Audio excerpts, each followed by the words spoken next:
at the Wiedenbaum Center on the Economy, Government, and Public Policy.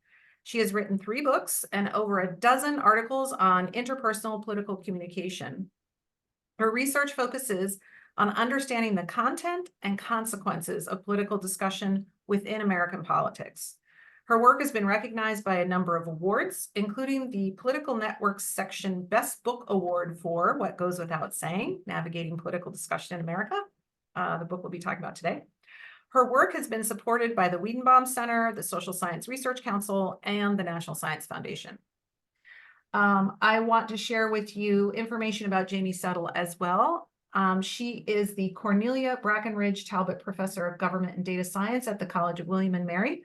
She is the director of the Social Networks and Political Psychology Lab and co-director of the Social Science Research Methods Center. Her research examines how online and face-to-face political interactions shape the ways in which people navigate politics. She has published more than 20 academic articles in leading outlets and 2 books. Her first book, Frenemies, How Facebook Polarizes America, won the Best Book Award from the Experiments in Politics section and the prestigious Converse Award from the Elections, Public Opinion, and Voting Behavior section, which recognizes the best book published at least 5 years ago. And she currently serves on the board of the American National Election Study. So without further ado, we are so happy to have you here, Taylor, and I will hand it over to you. Thank you. Thank you so much. I'm going to try to, can I have screen sharing privileges, please? Whoever the host. Yeah. I can try. I don't know if Martha, because I made you the host temporarily. Let me see.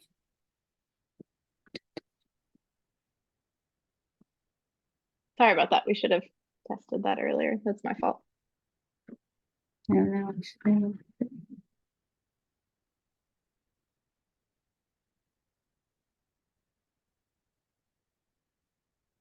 Okay, that should do it. Perfect. Okay. All right. Can you all see that? Yes. Okay, perfect. Well, thank you all so much for having me. This was a really exciting invitation to receive, and Jamie and I are both thrilled to be sharing this work with you. This work is really special to us. So it started when I was an undergraduate student at William and Mary, and one of the first members of the political or the social networks and political psychology lab that Jamie directs. And so sorry, I'm trying to pull up. Oh, thank you. And so it really is this important book to us that has a lot of meaning, not only for the topics and I think the timely relevance that it has now, but this project started over 10 years ago. And I think there are a lot of things that you'll kind of see throughout the presentation today that, if we were the ways that we thought about capturing concepts like contentious discussions or stereotypes about the out party back in 2014 are very different from what we would have thought about including on a survey had we done this in 2024. And so even just thinking about how much has changed in our political discourse over that time, this is a very mild take, I think, on some of these issues today. So in the spirit of thinking about contention in American politics today, I can show you a couple of images that hopefully won't be too scarring or triggering for anyone. But the past few years have really made clear that we are at a uniquely fragile moment in our nation's history, from widespread protests that challenge or that directly challenge or even outright deny election outcomes, to tension between racial and ethnic groups, to social and political cleavages. In the United States, they're running very deep, and not that these cleavages are necessarily new, but we're seeing them manifest in new ways, and they're damaging our social relationships in ways that they perhaps haven't before. And Americans are increasingly unwilling to maintain social relationships with those who disagree politically, we don't have to think about these big, large-scale events where cleavages are really coming to a head in situations of violence, we can probably just think of our last Thanksgiving conversations or our last strange encounters on the bus or the metro, whatever it may be, to think about how these contentious interactions in politics are shaping our day-to-day experiences. And our political leaders have taken note of these tensions, and on both sides of the aisle, we see calls for unity.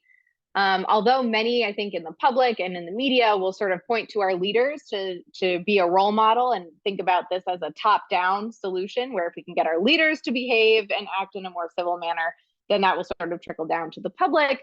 The leaders, shockingly, are sort of pinning it back on the public, and they're saying, no, we need to come together. It's the people who need to come together and put differences aside and try to heal these tensions. And that will sort of then trickle back up. Now, in this book, we're not so interested in who's right and whether this is a top-down or a bottom-up approach, but we do sort of think about the likelihood that these bottom-up approaches of trying to get communities in the American public to come together would actually work if we think about what it's actually like to talk about politics. So, for example, there are a number of civil society organizations, far too many than I could fit on one slide, who are doing really important work in trying to facilitate conversation between Republicans and Democrats and to try to heal tensions. They're using a lot of great research from anything from marriage counseling to psychology, thinking about the contact hypothesis, right, with the idea that if we bring people from out groups together, that interaction, that contact that they have with each other could reduce their animosity toward one another. But a lot of these studies and approaches are happening in very structured conversational settings where people are choosing to participate. People are often participating in these conversations with a moderator or sort of very structured guidelines to guide the conversation. But we're more interested in what this might look like in everyday political talk. Because if we think about if these interventions work, these very structured interventions work, what would that look like at scale? And do our everyday organic political conversations have any sort of hope for having the same kinds of effects that these structured conversations can have?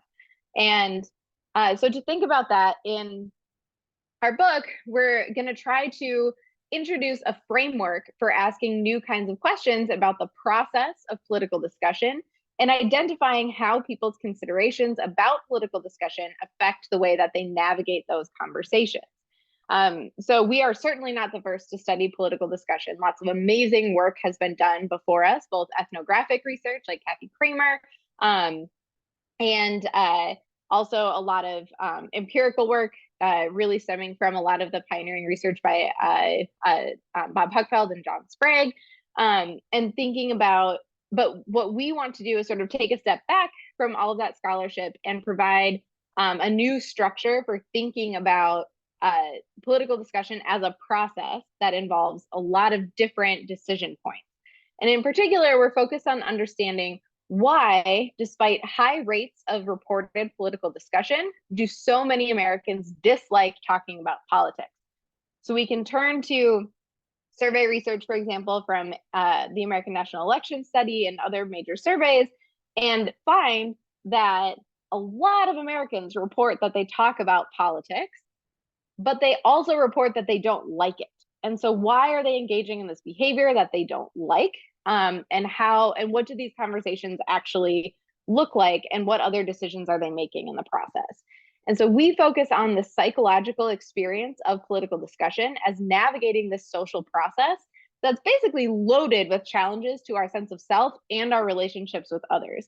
Political conversations can be a landmine or just like a minefield of challenges that make it really, really hard to navigate. And so in this book, we want to figure out what those challenges are and how people respond to them. So to do that, we introduce the 4D framework, where we're going to borrow yet another framework from social psychology, where we're going to think about this idea that in making decisions, people are motivated by three things. They're motivated to be accurate. They're motivated to affirm their sense of self or maintain a positive self-concept, feel good about themselves, and they're motivated to affiliate with others. And so any choice that we make, particularly as it pertains to social interactions, is going to be motivated by some combination of these goals, where if we're motivated to be accurate, we might engage in one behavior. If we're motivated to affiliate with others, that's going to guide us potentially to a different situation. And all three of these motivations can affect choices that we make in political discussions, particularly thinking about 4 stages of a political discussion, where we begin with detection, where we ask, do individuals assess the conversational context in advance of a discussion? And if so, how? So before even opting into the conversation, are people engaging in sort of a surveillance strategy, trying to understand who's the Democrat, who's the Republican, what do they think about this issue, what are the power dynamics going on between the people in the conversation, to try to sort of see if that shapes their decision to opt into the conversation or not, and how they might subsequently behave. Next comes this decision stage. So what factors differentiate the conversations that emerge from those that fail to materialize? So which types of conversations are more likely to actually come to fruition, and which ones do people just avoid altogether? Then the discussion stage, where we ask, under what circumstances do individuals censor or conform their opinions? And what is the psychological and even physiological experience of a political discussion? So you're in the discussion, but what do you say, and how do you say it, and how does that make you feel? And finally, after completing that conversation, we enter the determination stage, where we ask, how do individuals update their attitudes toward their fellow citizens based on their discussion experiences? So if you have a really negative discussion experience, does that lead you to feel more negatively toward the other side? Does it lead you to feel more negatively toward politics altogether? Or does it, if you have a positive experience, do you feel more optimistic about the state of American politics today? And do you feel more optimistic about the other side? Or people within your own party, things like that, and sort of taking stock of the conversation and how that fits into the broader scope of American politics today. So as we work through in the book, we work through each stage of the cycle and try to unpack what the decisions are that people make in each stage and what shapes them.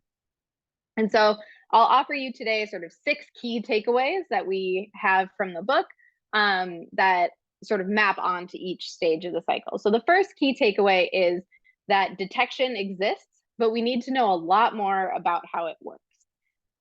So a lot of this work comes from the affective polarization literature, which was kind of burgeoning as we were working on this project. So it was kind of tricky, where the first couple of papers that we wrote for the book were sort of like, at the time, seemed very like, I don't know if people would actually like this. So we didn't end up really submitting a lot of them to journals. And then this literature just exploded. And we were like, well, I guess we missed the boat on that one. But it actually gave us this really nice opportunity when we came to write the book chapter here to really engage with a lot of amazing scholarship that came out during the time that we were working on the book. And so we know from a lot of this work that Americans hold these characterized images of political opponents, and they might over-attribute stereotyped differences to them. So we hold and believe these stereotypes about the other side, and there tends to be pretty strong consensus over these stereotypes. But it's not totally clear whether this is evidence of partisan cheerleading. So people are just sort of reporting on surveys that they agree with these stereotypes because they think that makes them look like a good partisan to their in-group to hold these negative attitudes toward the out-group. And it also could be the case that these images we have in our heads are based on these engaged ideologues, or sort of the what we see on covered in the media. So people who are ideologically extreme and really engaged in politics, instead of what sort of the modal out partisan might look like. And so we wanted to take a step back and ask, do Americans actually recognize their political outgroup? And we draw on the person perception literature and also a lot of research in political behavior to kind of evaluate the extent to which people pick up on cues that are seemingly non-political to actually guess whether any other person out there is a Democrat or a Republican or a liberal or a conservative. And this is something that has has brought great interest in the public. So this is a screenshot of a now controversial piece that was that the Upshot published in 2020, where many of you may remember this viral quiz that went around where you could basically try to guess whether the contents of someone's fridge suggested that they were a Biden supporter or a Trump supporter. And of course, this was widely critiqued for being classist and having a lot of issues. But the point was that, a lot of, upwards of 80% of people were able to accurately guess whether someone supported Trump or Biden just based on the food that they keep in their refrigerator and perhaps how they organize their refrigerators. And so we were interested in this task as well. And so first we wanted to ask about stereotypes. So what you're seeing here is a list of a bunch of stereotypes about both parties, and it kind of organized into stereotypes about the way they process information, the values that they hold, and then thinking about these more partisan stereotypes. And again, at the time we collected these data in 2014, 2015, we thought that saying that Republicans were right-wing religious nut jobs who are anti-science and believe in creationism was like really scandalous to say, or that saying that Democrats were see abortion as a solution to careless behavior without considering the sanctity of life. We thought that was like super scandalous. We know today that we could have now said much more salacious things about the out party and people would have agreed with it. We randomized whether people were asked to evaluate Republicans they know personally, Republican voters, or Republican elites. And we didn't find a lot of variation here in whether people were thinking about elites, people they knew, or voters in the public. But another thing that we did was randomize the order in which they made these evaluations. And that's what's reflected in the squares and the triangles here.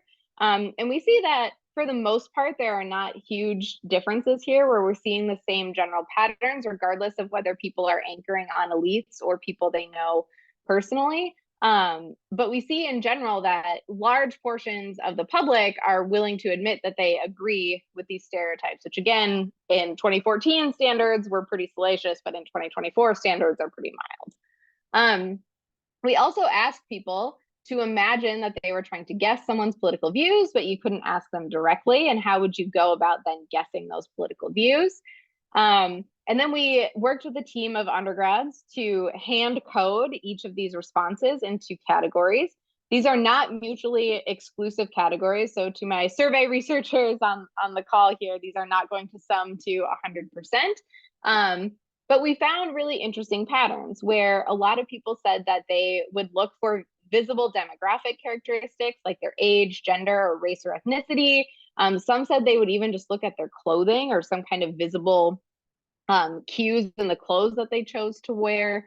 Some people said they would ask about where they lived or what they did for a living, their personality, and that these types of cues would lead them to guess whether they were a Republican or a Democrat. And we even took this a step further in the book, and we borrow some research from Eric Oliver and colleagues suggesting that liberals and conservatives have different preferences when it comes to naming their children and like the sounds that they use in the names they select. And we found that if we randomly assign people to a sort of a stereotypically liberal first name or a stereotypically conservative first name, people actually guess that ideology with a rate that is better than chance. And so even something as simple as your first name can be a cue to someone about your political views, which seems pretty powerful. So this detection exists, but we don't know nearly enough about how these cues are actually operating, but it seems to be the case that people are using these cues, and that they can use them to guess ideology and partisanship with reasonable accuracy. The second takeaway is that certain conversations are systematically less likely to occur. Perhaps to no surprise, the big punchline here is that disagreeable conversations are less likely to occur. So people are more likely to avoid conversations when they sense disagreement. And this is consistent with a whole bunch of research that came before us. We look at this first by asking people how much they would need to be paid to have a conversation with a variety of different group compositions described in terms of based on partisanship or based on candidate support as we entered the 2016 primary season. And we find that people demand more money to have conversations with people who disagree with them, especially when that's defined in terms of partisanship, as opposed to just saying that they disagree politically. And we find that this is the case even for non-political topics. So they didn't even want to talk about, they demanded more money to talk about the Academy Awards literally, we looked at the Academy Awards and a number of other non-political topics with an out partisan than they would for a co-partisan. We also did a bunch of vignette experiments where we presented people with a scenario and randomized features of the conversation and measured how often people thought that the character in the vignette would sort of not say anything at all and would just sort of avoid contributing to the conversation. And we found that across a bunch of these studies, about up at least 20%, on average 20% of respondents said that they would just avoid the conversation altogether. We also did an experiment where we randomly assigned people to describe conversations that they could have had but chose to avoid, or the conversations that they actually engaged in, to try to get at this counterfactual of the conversations that just never occurred. And we find these, again, strong patterns for disagreement where we see much higher rates of avoidance when the conversation was perceived to have this level of disagreement. So there are other features that people tend to avoid, like they tend to avoid conversations with people who are more knowledgeable than they are, which is a bit troubling. But the big driver here is disagreement.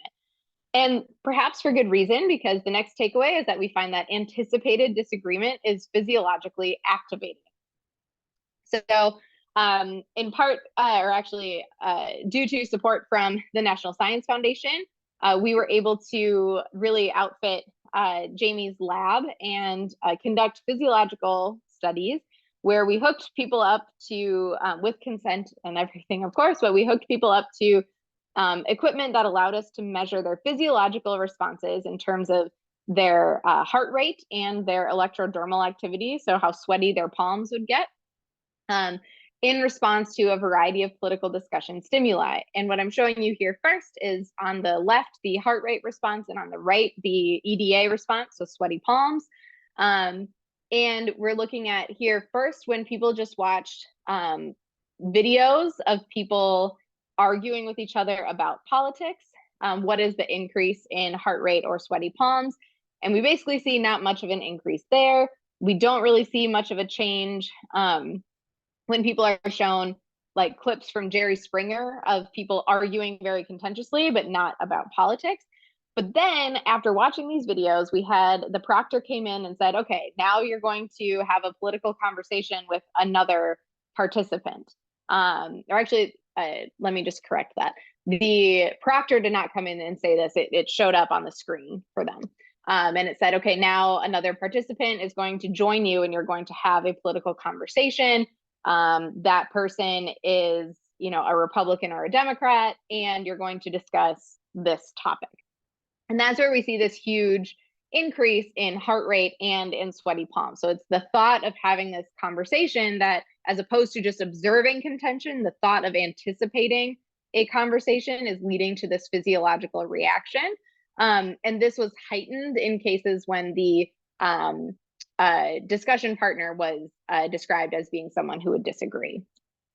And as an example, and just to kind of contextualize this, 44.5% of participants experienced a heart rate increases that were on par with a mild panic attack. So this was not like, you know, just like a quick blip. Like for for about half of our participants, it was like a non-trivial increase in heart rate. And then in follow-up studies, we looked at different ways of characterizing disagreement, whether they're disagreeing on the issues, whether they're disagreeing in terms of being from opposite parties, or whether they actually perceived the other person to disagree or not. And although a lot of these differences are not statistically significant, in part due to the sample size constraints, we generally find that participants are experiencing greater increases in heart rate when they're faced with conflict. We also find that if we look at how people reacted to that discussion stimulus of being told that they're going to have a political discussion, and map that onto their social networks, what we see is that the greater that the greater increase they had in heart rate in response to that discussion stimulus, the greater the probability that they would have a co-partisan or a more homogenous discussion network. So essentially, we don't know which way the causal arrow goes here. It could be the case that people who are in these really homogenous networks are more reactive to political discussion, especially when they don't know the partisanship of the person who they're going to have to talk to or something like that. Or it could be the case that people who are really reactive to political discussion tend to put themselves in these homogenous networks to try to avoid conflict altogether. So we don't know the causal arrow here, but it's still an interesting and very robust pattern that we find. And this is from a paper that we published with my colleague Charlie McLean, who's starting at Yale in the fall, and then Jamie and I as well, and we discuss it in the book. Finally, or sorry, not finally, but the next takeaway is that knowledge differentials do not operate in a vacuum. And for this, we turn back to the name your price studies, where we asked people, how much would you be willing to pay, or how much would you need to be paid to have a conversation with certain types of people?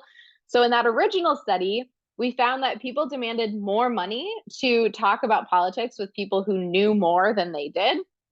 And we suspect, after kind of unpacking this a bit, that this is because they didn't want to appear ill-informed, right? So they were afraid, they were driven by that accuracy motivation. They didn't want to appear like they didn't know anything. And so they needed more money to talk to someone who knew what they were talking about, which is troubling for a lot of reasons when we think about the power of political conversations to inform each other, right?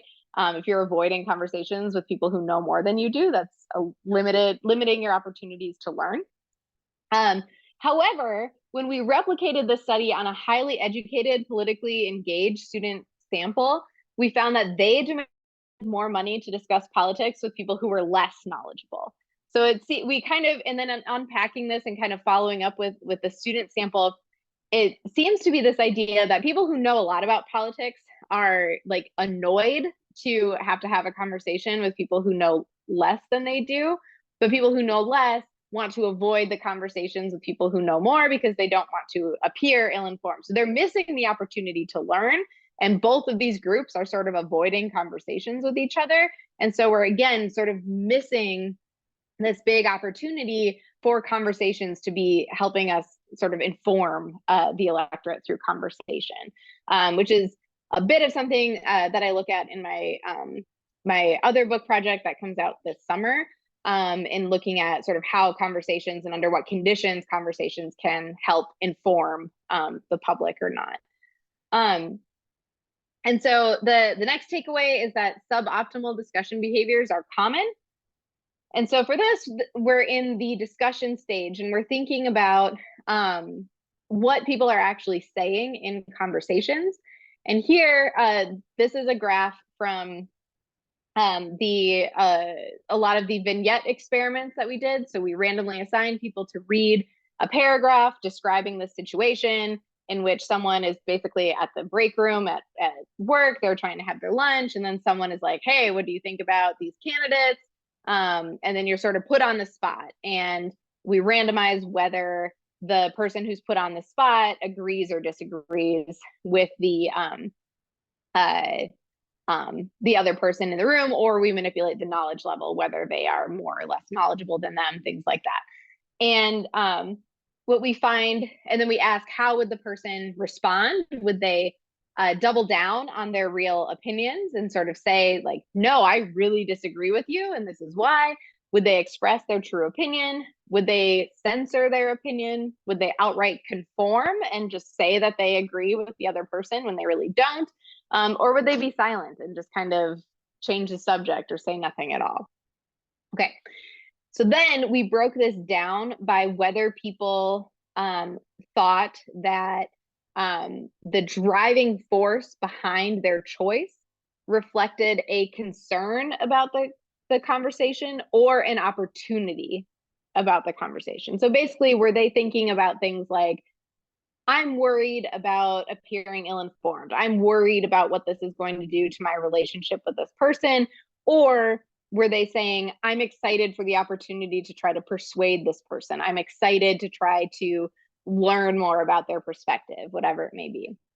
And we see that these more negative outcomes, right? So censoring, conforming, silencing, not expressing that true opinion was more common when people were concerned about the conversation than when they saw it as an opportunity, and people were more likely to share their true opinions and or entrench and sort of give an even stronger opinion when they viewed the conversation as an opportunity.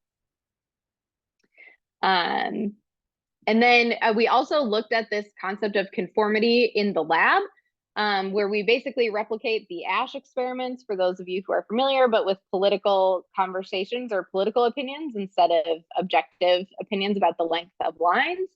And we randomly assigned people to report their political opinions across 10 issues before, first or last, within a group setting, where the other participants in the conversation were Confederates who were in on the study, and they were scripted to disagree with the participant. And so we wanted to see if they reveal their preference first. That's the control condition. So before they know that the other people disagree, are they more likely to reveal their true opinion as reported on a private survey, or when they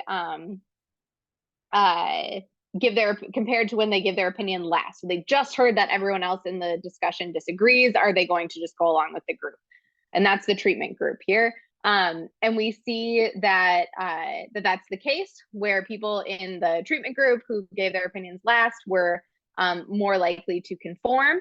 And the differences in these two plots here are just that the right-hand plot requires participants to also to basically go back to their original preference on a post-test too. So basically, they say they oppose Obamacare on a private survey on the pre-test.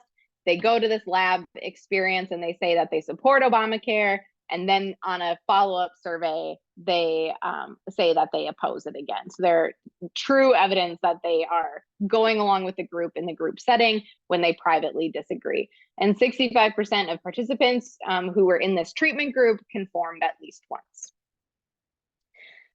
Finally, social considerations drive a lot of this behavior for good reason.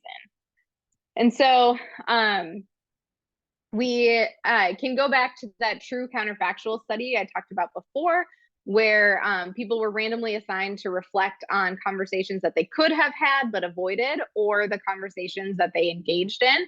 And we see that when people are driven by these affiliation concerns, it's more likely to be the case that they avoid the conversation. So 27.9 or almost 28% of people who are in this avoided conversation condition were driven by these affiliation considerations, compared to only 10.5 or almost 11% of participants who actually engaged in the conversation. So people are more likely to opt out of conversations when they're driven by these social considerations, as opposed to accuracy or affirmation considerations.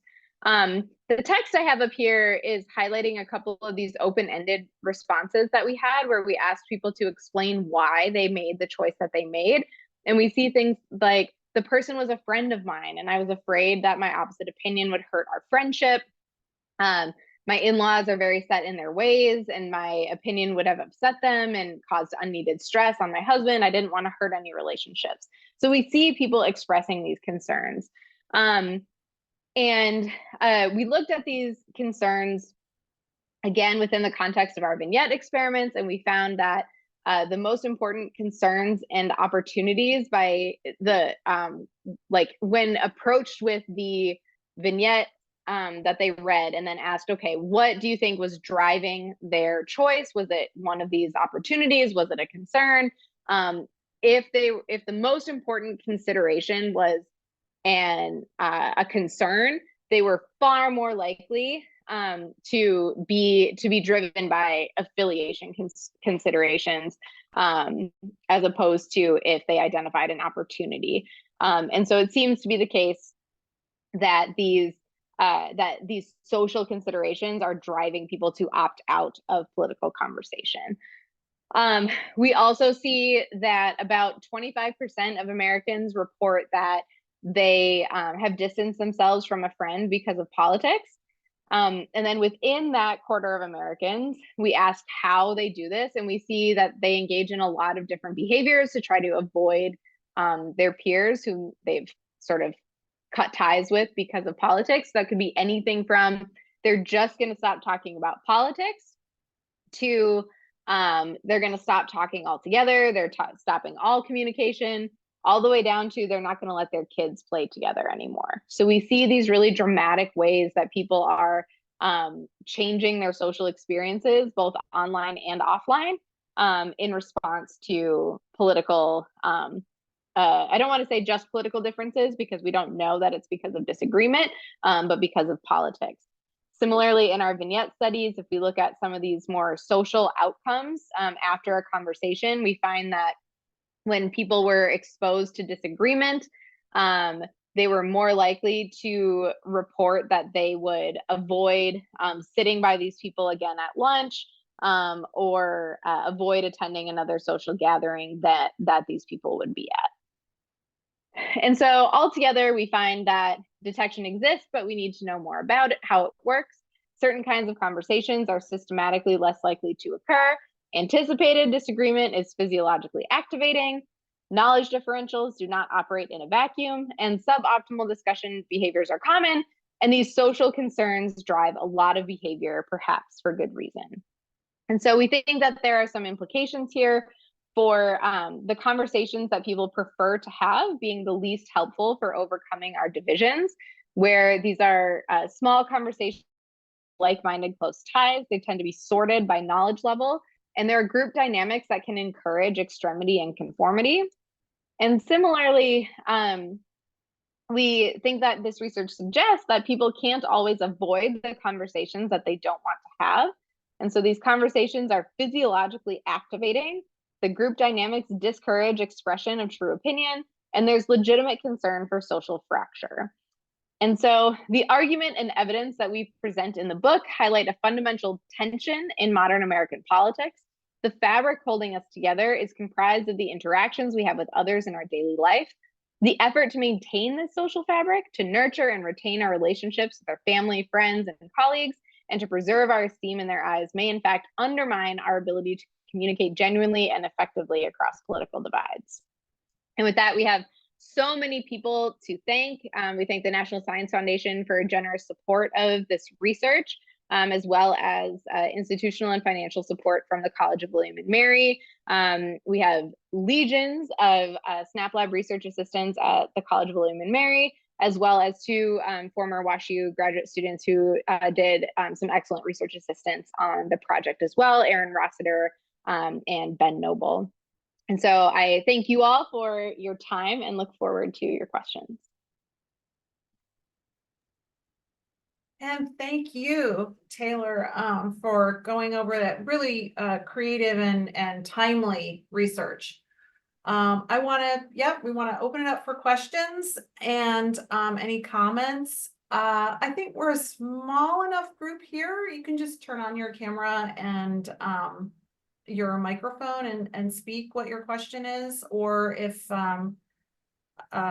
needed, you can raise your hand and I can call on you. So who would like to start us off? Hey, I'm happy to go first. Hi there.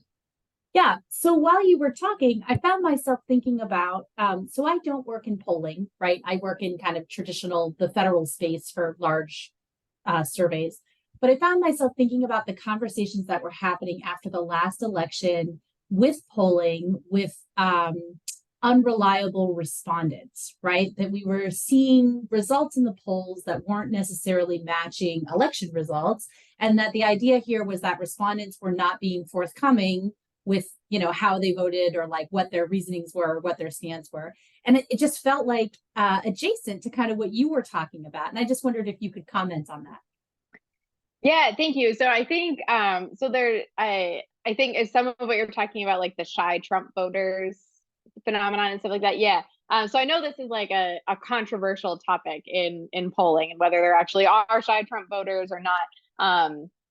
And so I don't want to wade too much into that, but I definitely think that it I think on its face, I buy a lot of that argument, where I do think that particularly the types of people who are willing to respond to a survey, I think are different from the types who are not. And I know I've talked to some colleagues at NORC who have helped us with some work through the Wiedenbaum Center, where they talk about how hard it is to get these groups of people to participate in surveys. And so I do think that it may be the case that the types of conservatives in this particular example who are willing to respond to surveys, they have enough sort of trust in polling, enough trust in academic researchers, whatever it may be, to answer the phone and participate in the survey, or, you know, take the survey online, whatever, however they're doing it.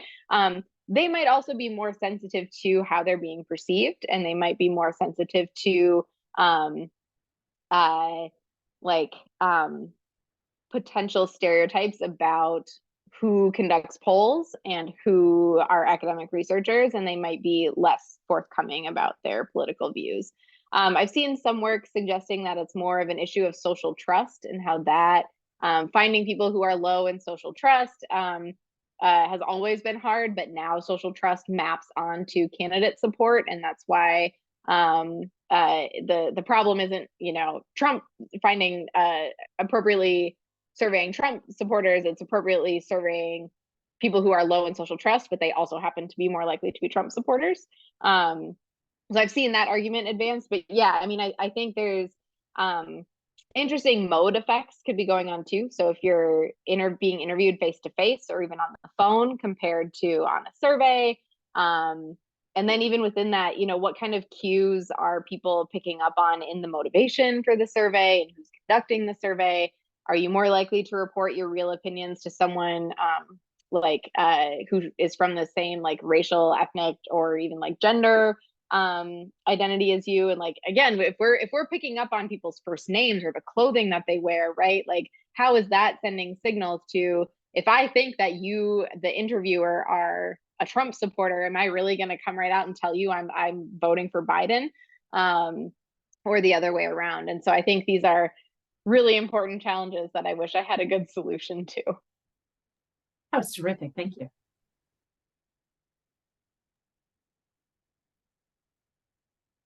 I have a question, unless somebody else wants to. Oh, Samantha, go ahead. You go first.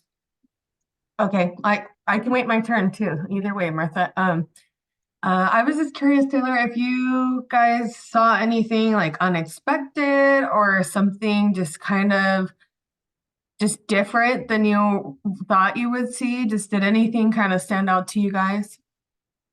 Yeah, so I think the knowledge patterns were surprising to us. And so I think, you know, when we were first pilot testing a bunch of these vignettes, you know, we wanted to, you know, we were trying to weigh how much information do we give, how much backstory, all of these things. And we're like, well, let's just manipulate knowledge. Like maybe that matters, but we kind of went in based on the previous research thinking that disagreement would be the most important thing. And it turns out that it is.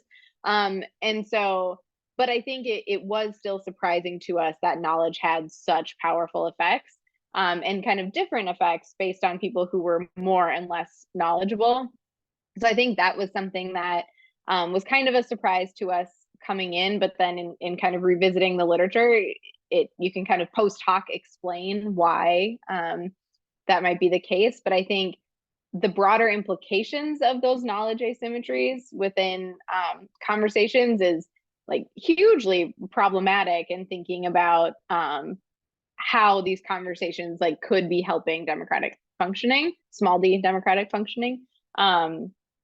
And so I think that is was something that surprised us. And then I think, again, because a lot of the work on stereotypes that we were doing was, back in 2014, I think at the time we were shocked that so many people were willing to report that they had these stereotypes about the other side. But just so much has changed since then that now that feels just like really boring. But at the time, like that was something that I think stood out to us as well. That's really neat. Thank you for sharing. Thank you. So I was wondering about, so when you're doing your work, you're really talking about face-to-face conversations, interactions. And so just curious, the role or, of social media. I mean, it's not really a conversation on social media, but a lot of what you're saying, when I think about social media, it's like, well, people don't seem afraid at all. They don't seem to hesitate at all, right, to post things. And, of course, we can all kind of make guesses, and probably pretty good ones, for why that would be. But I wondered if you could talk about that a little bit. And then just kind of following up on that too, I found myself wondering throughout your presentation, like how did you define political discussion? Was that like really talking about candidates, voting, like Congress, Supreme Court, that kind of thing? Or was it more wifty than that, I guess, for lack of a better, Yeah, so those are both excellent questions. For the first one, I'm going to drop a link in the chat to another paper, a follow-up paper that Jamie and I wrote. Here, oh, that's not it. And this was supported by the Knight Foundation. They did a big freedom of expression project. I'm just waiting for it to load on my computer so I send the right one. But so we did a conjoint experiment to try to look at manipulating a bunch of these different characteristics of a discussion at once. Here it is. And it, I think, is open access. So, and we, one of the things we manipulated was whether the conversation was online or face. And we found that people were actually more, in this case, they were more likely to report that they would express their true opinion in a face-to-face context compared to an online context, which I think was surprising to us. And I think probably speaks to the types of people who are communicating about politics online compared to those who are not. And so I think a lot of people are probably just like not participating in political discourse online. People on this call probably see a lot more politics on their news feeds and their social media feeds than like the average American does. And so I think it's sometimes hard for us to remember that most Americans are seeing sports and cat videos on social media when we see mostly politics, probably.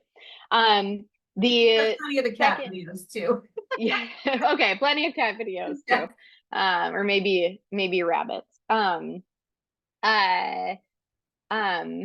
Your second question, remind me your second question, because it was another good one that I have an answer for. It was like, how did you define what a political? Yes. Okay, so I have a boring answer for this, which is that this is such a good question. And so there's a great paper by Jennifer Fitzgerald that looks at how people think about what it means to be political, and this varies across groups. And so I think she in particular identifies this interesting gender pattern, where men and women have sort of different ideas of what something means to be political. And so I think this is something that we have wrestled with a lot, but do not have a great answer for. So I think we typically, if we provided context for what we mean by political, we typically said, you know, campaigns, candidates, and elections, or something like that. Or we would say like a specific topic. But I think most often just left it open as just kind of open to the respondent. And, you know, think of a time when you talked about politics, or when you could have had a political discussion, but chose not to. And so I think so that it's something that we kind of, unless we gave a specific example, we chose to leave open to the participant to decide. But that definitely introduces some of these challenges, where if to me a political conversation is, you know, talking about the weather because I'm thinking about like climate impacts or something like that, or talking about Teslas, like that to me could be political, but then to someone else that's just like talking about a product. And so there definitely are limitations there in how people are interpreting the question. And another thing is that we struggled a lot with was, what does it mean to be a discussion? And so we provide some context for this in the book in terms of what we mean theoretically. But I think saying that something is a political discussion to some people could imply that it's like more of a debate, or like more of a heated exchange or something like that, as opposed to, I think even conversation carries different connotations, or like talking about politics, or things like that. And so I think even that word political discussion, or that phrase, I think is a little loaded to some people. And I think in the book, and what we are trying to get at in our story here is even these little comments that people can make, right? So like, you know, just like little side comments that someone on the metro might say to you, or you might overhear, right? And like, do you choose to kind of engage with that or not? Or if Jamie and I would often talk about like when you're trapped on a plane and someone asks you what you're working on, right? And you're just like, oh gosh, like, do I need to tell them that I'm a political scientist or not? Or Uber drivers, same thing, right? Applied statistics, that's what I've concluded is the safest choice. It's not wrong, and it like avoids these conversations of like, so tell me about turn off. Yeah. Yes, exactly. Like, so tell me what you think about partisan media. Tell me what you think about the 2024 election. So yeah, just thinking about these types of like social interactions where you're not like sitting down actually trying to have a spirited debate. Maybe that happens sometimes, but we're trying to capture this like broader conceptualization of interpersonal political interactions. Yeah, so when we were getting ready for this, I was telling Melissa, I was at a basketball game in DC. I'm just outside of DC on Saturday night, and the guy sitting next to me started making comments that I interpret, and I was trying really hard to think of the words in the context of what you were saying, but he was saying things like, oh, I'm raising these two daughters in Texas, and there are these rural dummies, and I'm really scared for their safety, and I think I want to move out of. So he never said like a candidate or talk. He did later talk about voting, how he was going to the polls and like passing out water, and that's illegal now. But I felt it was a political. He was talking politics to me, you know. That's how I heard it.